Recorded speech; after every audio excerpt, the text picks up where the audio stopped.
अस्सलाम वालेकुम रहमतुल्लाहि व बरकातहू। उमूमन ऐसा होता है कि जब हम लोग नमाज़ पढ़ते हैं तो मुसल्ला जो बिछाते हैं, पहली बात तो ये, थोड़ा करीब ले लो। पहली बात तो ये है कि मुसल्ला हमेशा सादा रखना चाहिए। एक सादा मुसल्ला लाओ। मुसल्ला जो है तो हमेशा सादा रखना चाहिए अपने नमाज वगैरह पढ़ने के लिए, यानी जिस पे मदीना शरीफ बनाओ, काबा बनाओ, बैतुल मुक़द्दस बनाओ, ये ऐसा मुसल्ले के ऊपर यानी एहतियात करना चाहिए, नहीं नमाज पढ़ना चाहिए। क्योंकि इस पे नमाज पढ़ने से अक्सर ऐसा होता है कि कभी पैर भी पड़ जाता है तो बेअदबी होती है ना। तो उमूमन तो कोशिश ये करना चाहिए कि सादे मुसल्ले के ऊपर नमाज पढ़े, या फिर वेलवेट के मुसल्ले के ऊपर से भी नमाज पढ़ने से बेहतर ये है कि चटाई का मुसल्ला बना लें, या फिर इस तरीके की सादी जा नमाज हो, यानी ये जो है ना, जैसे अब ये बिल्कुल सादी जा नमाज है। अब ये तो इसी के ऊपर हम लोग नमाज पढ़े तो ज़्यादा बेहतर है, यानी मुसल्ला वगैरह ना रहे, ये कि जैसे इसके ऊपर ये सब बना है ना, काबा मदीना शरीफ वगैरह, ये सब ना बना रहे, बल्कि ऐसा सादा मुसल्ला रहे तो ही ज़्यादा अच्छा है। तो इस पर नमाज पढ़ना बेहतर है। और इससे भी बेहतर ये है कि चटाई, यानी जो लकड़ी वाली आती है, लकड़ी वाली चटाई, यानी जैसा मस्जिद में होती है, आप ये साइज़ की यानी कटवा लो और उसी के ऊपर नमाज पढ़ो। क्योंकि चटाई के ऊपर नमाज पढ़ने से यानी खाकसारी, इनकिसारी, आजिज़ी आती है ना। तो अल्लाह की बारगाह में हम जब झुकते हैं तो आजिज़ी, इनकिसारी, खाकसारी के साथ झुकते हैं। अब चटाई कभी रहेंगी तो उसको इस तरीके से आप फोल्ड करके यानी आप खड़ी कर सकते हो। मगर ये वाले मुसल्ले के अंदर होता ऐसा है, जब हम लोग जब नमाज पढ़ते हैं तो हम लोग, हमारा पैर यहाँ पे होता है, इस जगह पर, है ना। सही से बनाना वीडियो देखो, हमारा पैर यहाँ होता है, हम सजदा यहाँ करते हैं। अल्लाह की बारगाह में सजदा करने के बाद हम डायरेक्ट मुसल्ला उठाते हैं, इस तरीके से रख देते हैं, इस तरफ ऐसे हो जाता है। तो ये पूरी बेअदबी हो गई। जिस जगह पे अल्लाह की बारगाह में सजदा किया गया, वहाँ पर अपने कदमों का वो आ गया। तो मुसल्ले के भी कुछ आदाब हैं जो हमारे यानी नज़र में पेश गुजरे।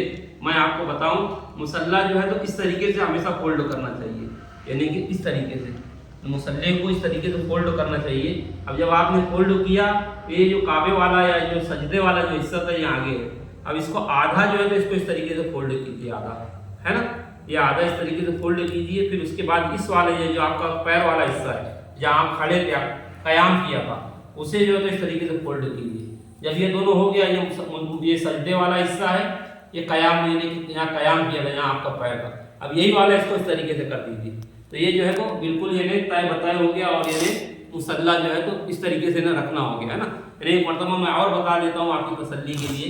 यानी देखिए, मैं इस तरीके से जो हम करें तो पहले इसको इस तरीके से फोल्ड कर लें, इस तरीके से फोल्ड कर ले। फिर ये आला इस तरीके से करें, सजदे वाला पैर वाला इसके बराबर में ला के फिर सजदे वाला इसके ऊपर ले लें, ये इस तरीके से। इसी तरीके से बिस्तर भी जो है वो जब हम उठाते हैं ना, हमारा घर का जो बिस्तर होता है, तो हम लोग क्या करते हैं, गादी उठा के इस तरीके से रख देते हैं।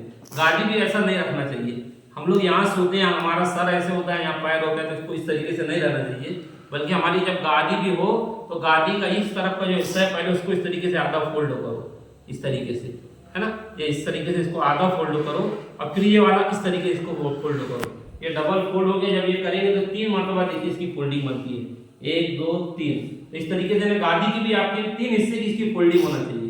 या फिर अगर ऐसा कर रहे हो तो पहले ये वाला हिस्सा इसको इस तरीके से कर लो, या फिर इसको दोबारा करके और फिर इसी को ऐसे कर लो, 3 मरतबा फोल्ड लो, यानी जो आपका बेड होता है। तो ये चीज़ का ध्यान रखना चाहिए। उमूमन हम लोग सारी नमाज पढ़ते हैं, अब नमाज पढ़ने के बाद हमारे पैर में खुदा न खास्ता गंदगी लगी है कुछ हो, अब यहाँ पे काबतुल्लाह शरीफ की फोटो वगैरह बनी है ना।